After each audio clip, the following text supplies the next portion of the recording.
Ayan mga kaidol, magandang tanghali lahat sa mga kaidol, magandang umaga, magandang gabi sa inyo lahat, no? So, nandito kami sa area, binabalikan namin yung si Tata Landot, yung kapatid ni Tata Gumir. Si Kiko pala mga kaidol, hindi namin sinama kasi nahihilo siya tungkol sa kanyang tama, no? Dito sa braso niya yung sugat, so hindi pa namin sinama, iniwan muna namin doon na ni ante. Pumilit siya mga kaidol na gusto niya talaga sumama, pero sinabi ko sa kanya na huwag muna Kikong, na mapalakas ka na muna bago siya mama mga kaidol, no? So binalikan namin yung nakita ni Kikong na may dumaan na 5 tao. So nandito na kami sa area mga kaidol kung saan nakita ni Kikong, no? So ayan, dyan na area mga kaidol yung sinabi ni Kikong. So papasukin namin yan. Sana tingnan natin doon, baka nandyan ang kanilang kuta o baka nandyan si Bako mga kaidol. Yan ating hanapin, no? Yan ating tuklasan, no? Anong talaga ang kuha ni Bako mga kaidol, anong interest niya dito sa area na to. Ayan, dalawa lang kami ni Boss Radin mga kaidol, no? Kahit dalawa lang kami mga kaidol, sisikapin namin na walang mabihag sa amin. So ipagdasalan natin na walang mangyari sa amin dalawa sa operasyon namin ngayon.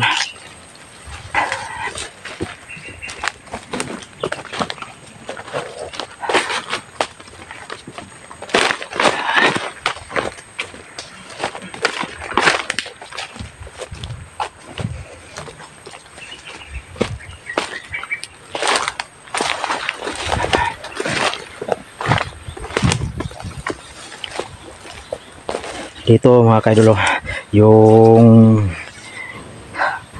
habang nagtatago si Kikong nung nahilo siya, na bumagsak siya, nagtago siya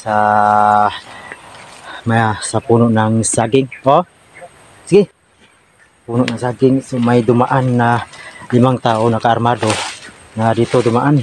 Sabi ni Kikong, dyan pumasok mga kaidol. So yan ang ating papasukin.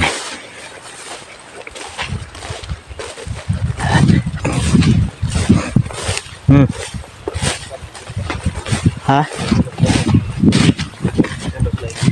5 lagi ito, ingon nakita niya. 5 lang. O 5, karmado. Ano ba na? Pero may dandalan rin ba? Ha?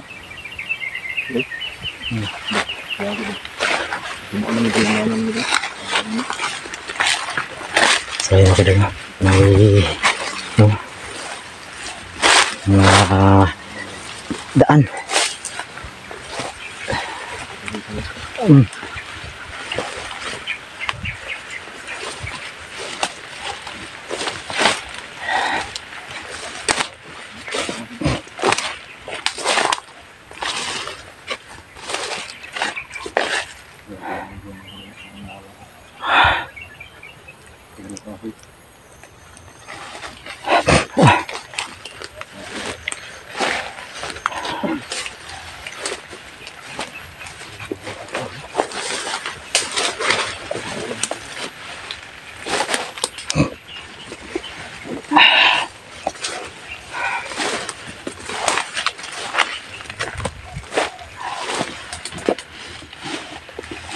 Dibantay na ba ya? Dibantay. So ayan mga kaidol, magdubli ingat kami dito, no? Kasi yan, puro mga kahoy, maraming mga kahoy mga kaidol. Hindi natin alam na baka nakatingin sa atin ng mga kalaban.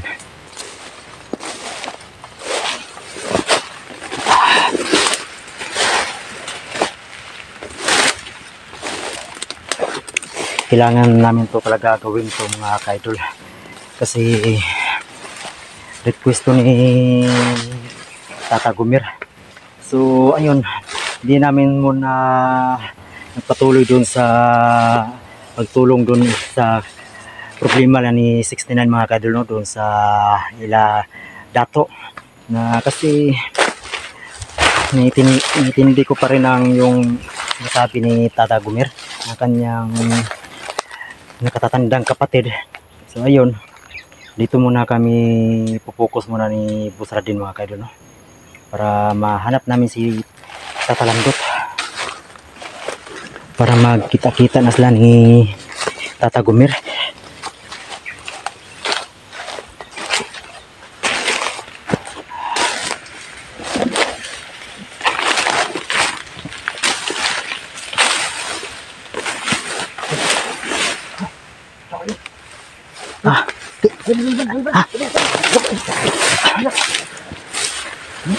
Sama. Nakapay.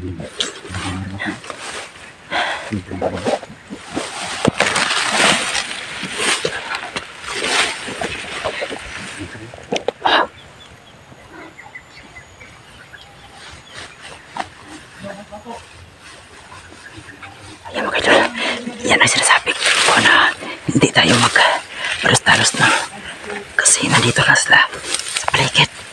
So yan, magtago tayo sa damo. Wala. Manaw si Boss Bako. Wala, tawagan pala ito ng Boss Bako mga kaidol. Oh, kaya naman ang umiya dire. Muna kita dire. Okay ra, okay ra. Oh, sige.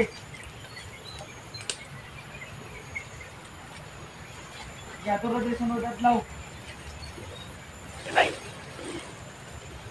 Pupunta sa sunod na araw si Boss Bako.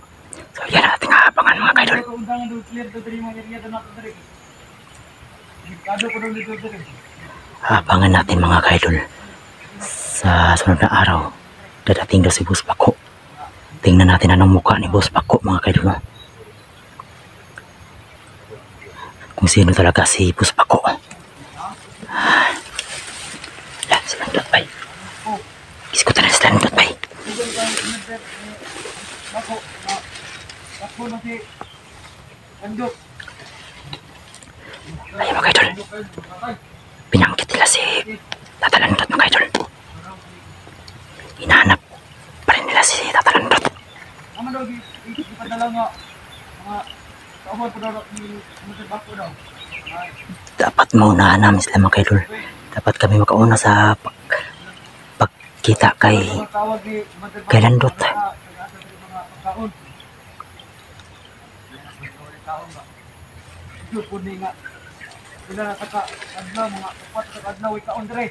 Hindi sa natin nilusopin mga kaidol. Abangan na sa natin. Pakinggan sa natin ang mga sinasabi nila.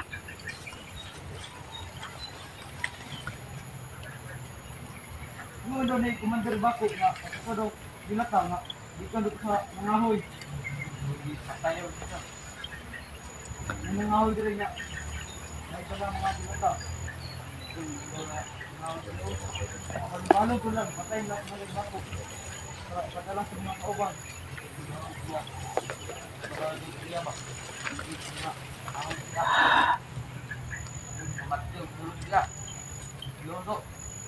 So ayan mga idol, magtago muna tayo.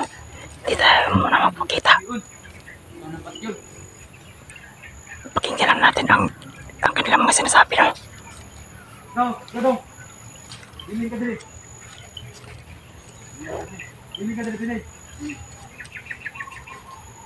So ayan, naiwan yung isa. So ayan natin, liputin natin yan.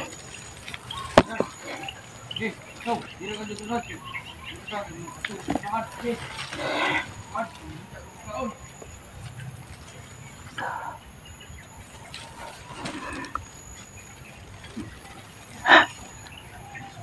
Ato na liputan. Silent kill na. Oh, dito pa ka mas. Dati ko lang ta. Nyarap, palayo asa ang kuban. Palayo asa. So yan mga idol. Hintayin na natin kuntino para malayo ang kasamahan niya.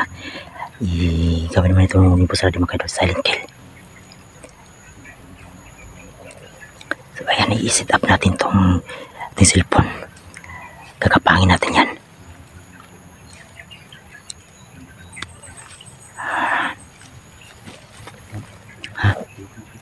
Sige ko na to.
Ha?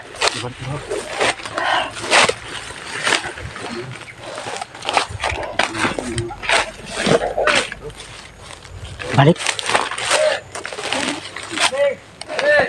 Balik, balik. Sabi mga idol, bumalik. Bumalik ang kasamaan.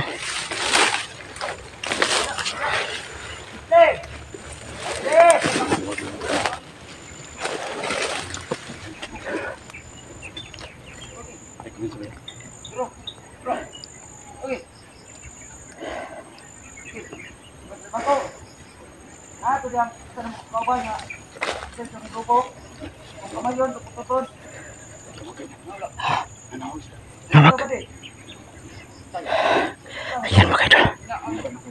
Nagkontak sa sumugod ako. So ayan mga idol. Tinatawagan nila si kanilang boss Pako mga idol. Kasi nawala ang kanilang kasamahan. So ayan. Sinumbong nila doon kay Bako na may nakapasok. So ayan, mag-ingat tayo. Kasi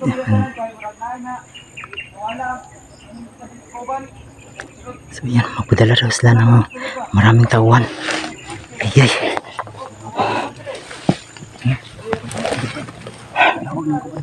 Nawag pa padala sila kung ano pa tauhan pa kinanugan, nagtukan ito kay Bako na. Ha? Tara.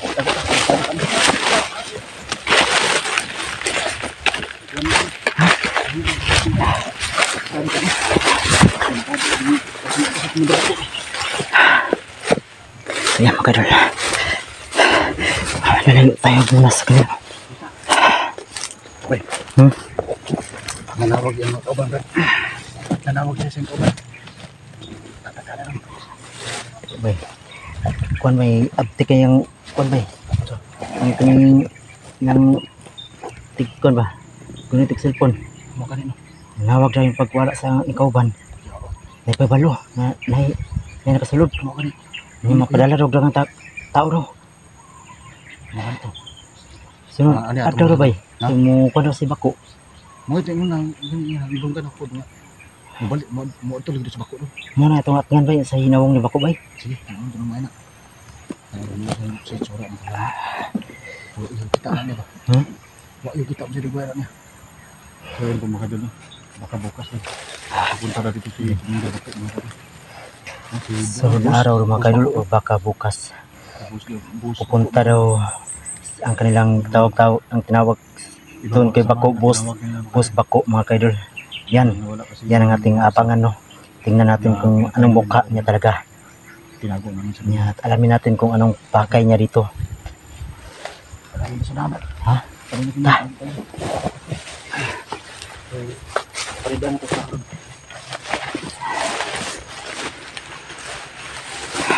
Yang tasunan.